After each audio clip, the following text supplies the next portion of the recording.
আজকে আমি আমার ছোট্ট বন্ধুদের জন্য একটা কবিতা পাঠ করে শোনাচ্ছি। বিশ্বকবি রবীন্দ্রনাথ ঠাকুরের লেখা কবিতা প্রশ্ন। মা গো, আমায় ছুটি দিতে বল, সকাল থেকে পড়েছি যে মেলা। এখন আমি তোমার ঘরে বসে করব শুধু পড়া পড়া খেলা।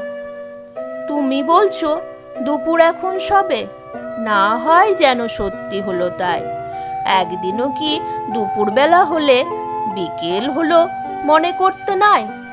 আমি তো বেশ ভাবতে পারি মনে, সূর্যি ডুবে গেছে মাঠের শেষে, বাগদি বুড়ি চুবড়ি ভরে নিয়ে শাক তুলেছে পুকুর ধারে এসে।